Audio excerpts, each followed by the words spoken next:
आज राजस्थान की यह वीर भूमि पर सीमा सुरक्षा बल के 60वें स्थापना दिन परेड के मौके पर मेरे साथ यहां पर उपस्थित मोदी जी की मंत्रिपरिषद में मेरे साथी श्रीमान गजेंद्र शेखावत जी, श्री प्रेमलाल बैरवा, माननीय उप मुख्यमंत्री राजस्थान श्री जोगाराम जी, श्री मीराराम जी, श्री गीता बरवार जी, श्री मुकेश राजपुरोहित जी और मेरे साथ उपस्थित श्री दलजीत सिंह के नेतृत्व में बीएसएफ के सभी जवान। और आज ये परेड दिन की आत्मा ऐसे मेरे बीएसएफ के प्रिय जवानों, बीएसएफ के परिवारजनों और उपस्थित सभी नागरिकों को मैं बीएसएफ के 60वें स्थापना दिन की बहुत बहुत बधाई और शुभकामनाएं देना चाहता हूं। मित्रों, सबसे पहले तो ये राजस्थान की भूमि बीएसएफ के 60वें स्थापना दिन के लिए यहां पर परेड करने का जो निर्णय किया, इसको मैं बहुत बहुत अभिनंदन देना चाहता हूं, क्योंकि बीएसएफ के जवानों की वीरता, इसके अनुरूप भूमि पूरे भारतवर्ष में राजस्थान के अलावे कोई उचित स्थान नहीं है जो वीर परंपरा को आज भी सीमा पर लेकर हमारे जवान आगे बढ़ रहे हैं। 6 दशकों से साहस, शौर्य, बलिदान, इसके बल पर ही आपने देश के फर्स्ट लाइन ऑफ डिफेंस को उसका बिरुद प्राप्त करने का काम किया है। और न केवल आप फर्स्ट लाइन ऑफ डिफेंस के रूप में जाने जाते हैं, वहां पर आने वाली सभी चुनौतियों को पार कर देश की सुरक्षा की प्रथम पंक्ति को मजबूत करने का काम मेरे बीएसएफ के जवानों ने किया है।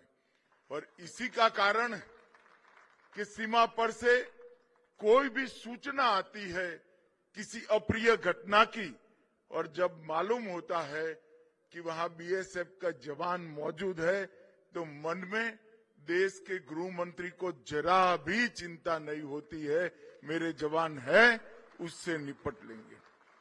1 दिसंबर 1965 से लेकर आज तक निरंतर देश की पूर्वी और पश्चिमी सीमा को सुरक्षा देने का आपका जो रिकॉर्ड है, वो रिकॉर्ड आपने बहुत बखूबी निभाया है। और इसके लिए डीजी बीएसएफ से लेकर बल के सबसे छोटे जवान तक सभी अभिनंदन के पात्र हैं। और मैं पूरे भारत सरकार और देश के करोड़ों देशवासियों की ओर से बहुत बहुत अभिनंदन और साधुवाद आप सभी को देता हूं।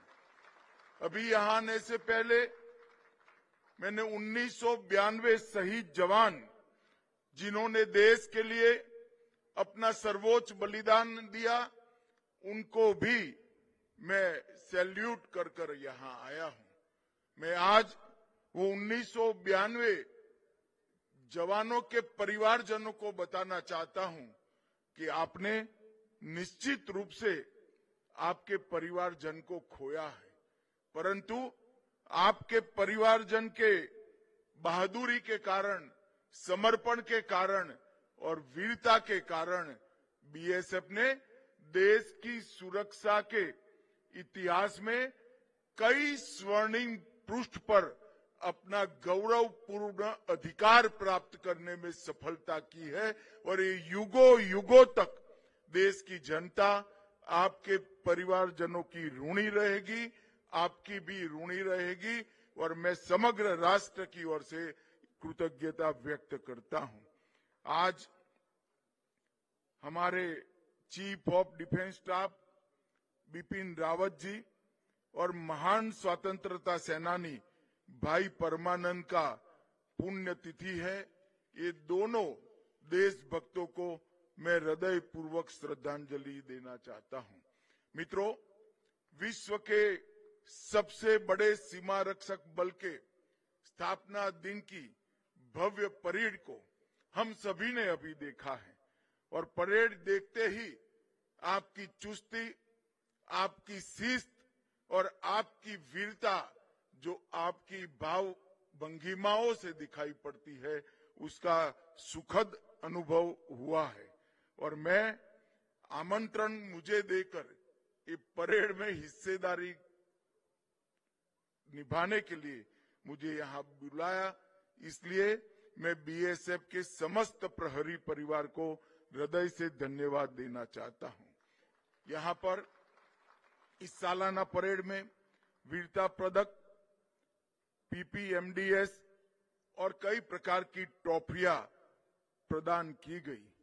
7 वीरता पदक, 1 जीवन रक्षा पदक, 6 पुलिस सेवा पदक और general Chaudhary trophy, Maharana Pratap trophy, Ashwini और फील्ड सी टीम की ट्रॉफी प्रदान की गई।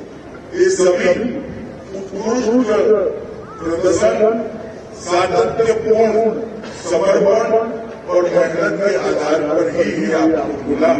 इसलिए सभी यूनिट और जवानों के हृदयपूर्वक बधाई देना चाहता हूं।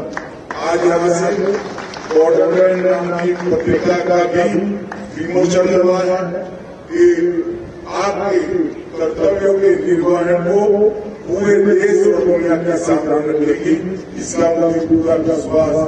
और मित्रों, 6 दशक से सीमा सुरक्षा बल ने हमारी सुरक्षा का चाक चौबंद बनाया और ये देश की बढ़ती हुई सुरक्षा जरूरियात को आपके बगैर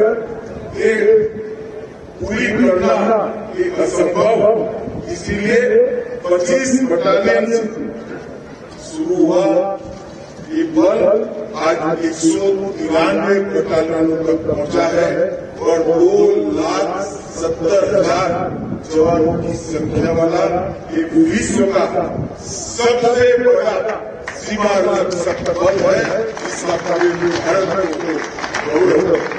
अनेक अभियानों में हर साल की भांति 2024 में भी आपने जारी किया नारकोटिक्स, घूसपैठ और वामपंथी उग्रवाद के सामने लड़ने का और पराक्रम करने का आपका रिकॉर्ड बरकरार रखा है और मुझे विश्वास ये सारे काम आपकी चुस्तता से अनेक सालों तक करते हुए देश की प्रथम रक्षा पंक्ति के रूप में 1992 सीमा प्रहरियों ने अपने प्राण की आहुति दी, परंतु वो पराक्रम इतना बड़ा था कि अब तक 1330 जवानों को पदक दिए गए हैं पुरस्कृत।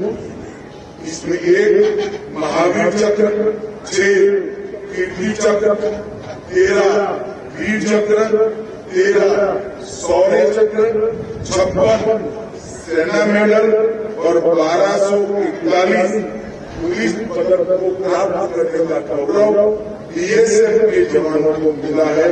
और मैं ऐसा मानता हूं कि ये सबसे ज्यादा पदक जीतने वाला हमारा सीमा सुरक्षा बल है। इसका सबको आनंद और गौरव दोनों में। तो कई सालों सीमा की सुरक्षा की हमारी नीति धुंधली सी। मोदी जी के प्रधानमंत्री बनने के बाद अटल जी के कार्यकाल में सीमा प्रबंधन पर इंटीग्रेटेड अप्रोच से एक सीमा एक बल का जो नीति बनाया था उसको और ज्यादा सुस्पष्ट किया। मोदी जी के कार्यकाल में सीमावर्ती क्षेत्रों में मजबूत इंफ्रास्ट्रक्चर का निर्माण हो, सीमा क्षेत्रों के गांव में कल्याणकारी योजनाओं का 100% क्रियान्वयन हो और सीमा क्षेत्र में जिसको अंतिम गांव कहते थे, मोदी जी ने जिसको देश के पहले गांव का नाम दिया है, इसके साथ रेल, रोड, वाटरवे और टेक्नोलॉजी की दृष्टि से भी अच्छी कनेक्टिविटी स्थापित करने का काम नरेंद्र मोदी सरकार के द्वारा हुआ है। लैंड पोर्ट के माध्यम से कानूनी ट्रेड को भी बढ़ावा दिया है और पीपल टू पीपल कनेक्ट को भी आगे बढ़ाया है और इसके कारण भारत सरकार अपने हर बजट में बहुत बड़ी राशि इंफ्रास्ट्रक्चर को मजबूत करने के लिए किया है।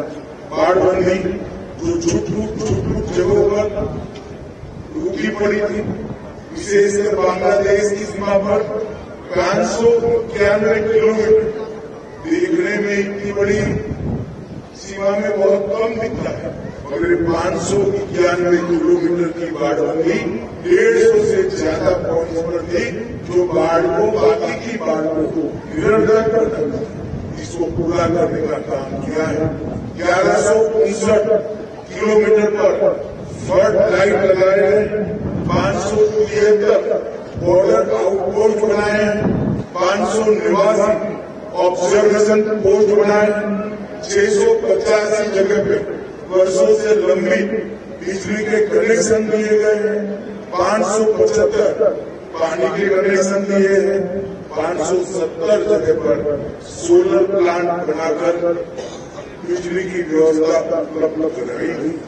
लगभग 1812 किलोमीटर पूर्वांचल क्षेत्र में सीमा सड़क निर्माण और इसमें से ढेर सारी जगह पे गांव की कनेक्टिविटी भी बढ़ाने का काम नरेंद्र मोदी सरकार ने किया। सबसे बड़ी उपलब्धि अगर मोदी सरकार की है कि उन्होंने वाइब्रेंट विलेज कार्यक्रम की शुरुआत 4800 करोड़ की एक बड़े बजट के साथ प्रायोगिक स्तर पर देश की उत्तरी सीमा पर कई गांव वाइब्रेंट विलेज गांव बनाया। विशेषकर उस गांवों पर जहां पर पलायन की समस्या थी, उस गांव की कनेक्टिविटी, उन गांव की रोड की कनेक्टिविटी, स्वास्थ्य की सुविधाएं और वहां रहने वाले हर नागरिक को सम्मान, रोजगारी और सारी बेसिक सुविधाएं, इसके लिए ये वाइब्रेंट विलेज कार्यक्रम में बहुत सारे कामों को अंजाम दिया गया है। लगभग 3000 गांवों में ये वाइब्रेंट विलेज कार्यक्रम प्रायोगिक स्तर पर शुरू किया है और उसके बाद में इसको देश की सीमा के हर गांव तक हम आगे बढ़ाएं। सीमा सुरक्षा बल द्वारा ओखा में देश की पहली नेशनल कोस्टल पुलिस एकेडमी की स्थापना की। वो हमारी जल सीमाओं की सुरक्षा में तैनात राज्य की पुलिस और सीमा रक्षक बल दोनों को ट्रेनिंग का काम करती है और इसके साथ साथ संवेदनशील क्षेत्रों की निगरानी के लिए अंतर्राष्ट्रीय सीमा पर एक व्यापक एकीकृत सीमा प्रबंधन प्रणाली हम लेकर आए हैं।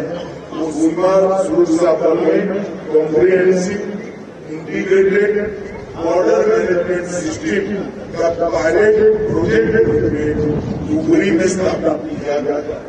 इसके शुरुआती परिणाम बहुत ज्यादा, मगर उसमें कुछ सुधार की भी जरूरत है। उचित सुधार कर पूरी पाकिस्तान और बांग्लादेश की सीमा पर एक comprehensive integrated border management system को हम लागू करेंगे। बॉर्डर फेंस को सुदृढ़ करना, भारत की ओर सीमा सड़क का निर्माण और ढेर सारे कामों हमने इंफ्रास्ट्रक्चर की दृष्टि से हाथ में लिया। तो आने वाले दिनों में ड्रोन की समस्या और गहरी, इसको नापकर होल ऑफ गवर्नमेंट अप्रोच के साथ सभी सीमा सुरक्षा बल जो किसी भी सीमा में देश की सीमा पर देश की सीमाओं की सुरक्षा करते हैं, रक्षा विभाग, DRDO और अनुसंधान करने वाले भारत सरकार के सारे विभाग मिलकर एक लेजर युक्त एंटी ड्रोन गन माउंट प्रणाली बनाए हैं। ये प्रायोगिक स्तर पर है, मगर इसके प्राथमिक परिणाम बहुत अच्छे मिले हैं। पंजाब बॉर्डर पर 55% ड्रोन हमलों को निरस्त किया गया है, ड्रोन को गिराया गया है, जो पहले 3% के आसपास था। ये पूरा विश्वास इस संपूर्ण ड्रोन विरोधी यूनिट हम कुछ ही साल में बनाएंगे और आने वाले खतरों से हम देश को सुरक्षित करने का काम करेंगे। आज मैं BSF के जवानों के सामने खड़ा होकर मुझे मालूम कि आपकी ड्यूटी कितनी कठिन है। हमारे जवान अपने जीवन का स्वर्णकाल -43 डिग्री टेम्परेचर से लेकर +43 डिग्री टेम्परेचर तक सीमा पर गुजारते हैं। आप आपके परिवार से दूर रहते हैं, न बड़े माँ बाप की देखभाल कर सकते हैं, न आप बच्चों की पढ़ाई लिखाई का भी ध्यान रख सकते हैं। आपका ये बलिदान, आपका ये समर्पण और देश के प्रति घने जंगल हो या दुर्गम पानी वाले क्षेत्र हो, हर जगह अपनी फौज के जवानों ने बहुत अच्छे तरीके से अपनी ड्यूटी निभाई है। पूरा देश जब सो रहा होता है तब आप देश की सुरक्षा करते हैं और प्राकृतिक आपदा हो या आतंकवादी हमले हो या वामपंथी विवाद, सबके खिलाफ लड़कर नागरिकों की सुरक्षा आपने की। आपका हर कदम, हर संघर्ष, हर जीत पूरे देश को एहसास दिलाता है कि भारत अजय है, इसको कोई बराबर, इसको कोई बराबर भारत अजय का विश्वास 140 करोड़ लोगों के मन में पैदा हुआ है। उसका पूरा श्रेय सीमा पर खड़े हुए मेरे जवान को जाता है और किसी का इस पर कोई अधिकार नहीं। आप ऐसा मत मानिए कि सीमा के हिस्से की आप सुरक्षा करते हैं, आप 40 करोड़ भारतीयों की सुरक्षा कर रहे हैं और बल्कि 40 करोड़ भारतीयों के विश्वास और स्वप्न के लिए। मैं आज फिर से एक बार आपको बताना चाहता हूं कि आपकी इस समर्पण और बहादुरी के बगैर मोदी जी ने जो लक्ष्य रखा है महान भारत की रचना का 2047 तक विश्व में हर क्षेत्र के अंदर भारत सर्वप्रथम हो, ऐसा भारत की रचना आपके त्याग और बलिदान की वजह से संभव नहीं है। केवल और केवल आपकी वीरता, समर्पण, त्याग और बलिदान ही इसको संभव बना सकता है। मित्रों, आपके परिवारजनों की और आपकी चिंता के लिए भारत सरकार ने कई सारे काम किए। आयुष्मान CAPM के माध्यम से 41,21,443 जवान और उनके परिजनों को आयुष्मान CAPM का कार्ड दिया है। ये अनलिमिटेड आपको स्वास्थ्य की सेवाएं प्रदान करता है और देश के हजारों अस्पतालों को इसके साथ जोड़ दिया है और दावे का भुगतान भी आपको चिंता नहीं करनी है, वो अस्पताल करेंगे और सीधा इनके यहाँ पर होता है। और मैं आपको बताना चाहता हूँ 14.83 लाख होगा 1600 करोड़ रुपये का भुगतान आज मैं आपके सामने उपस्थित हूँ तब कर दिया गया है और 29,590 अस्पतालों में हमारे परिजनों की और जवानों की शुश्रूषा का व्यवस्था कैशलेस तरीके से किया गया है। हाउसिंग सेटिस्फेक्शन रेशियो के लिए भी 13,000 करोड़ ये 5 साल में अप्रूव किया गया और अगले 5 साल के अप्रूव 11,000 करोड़ बनाने का काम पूरा कर दिया गया है। 111 पहले बनाए हैं और CAPM की आवाज टेप पोर्टल के माध्यम से हमने खाली पड़े घरों को भी आवंटित करने का काम किया है। अभी अभी डीजी साहब ने जिसका जिक्र किया, आपने वृक्षारोपण के लिए भी बहुत अच्छा काम किया। आपने गांवों के लोगों को राज्य सरकार और केंद्र सरकार सारी जन कल्याणकारी योजनाओं पहुंच पाए इसके लिए भी बहुत अच्छा काम किया है। मधुमक्खी पालन, स्पोर्ट्स हो या जल संचय, हर जगह सीएपीएफ ने अपनी अलग प्रकार की भूमिका निभाई है। तो इस सबके लिए आपकी पूरी प्रशंसा करने के साथ साथ आपको अभिनंदन भी देना चाहता है। मोदी जी के नेतृत्व में देश की सुरक्षा संबंधी बहुत बड़ा बदलाव आया है, परिवर्तन आया है। इसमें हमारे बीएसएफ में जवानों का योगदान स्वर्णिम स्तर पर देखा जाएगा, ऐसा मैं मानता हूँ। फिर से पूरे बल के सभी जवानों को उनकी उत्कृष्ट सेवाओं के लिए अभिनंदन कर उनको साधुवाद कर मेरे सबको विराम करता हूँ। भारत माता का जय, वंदे मातरम।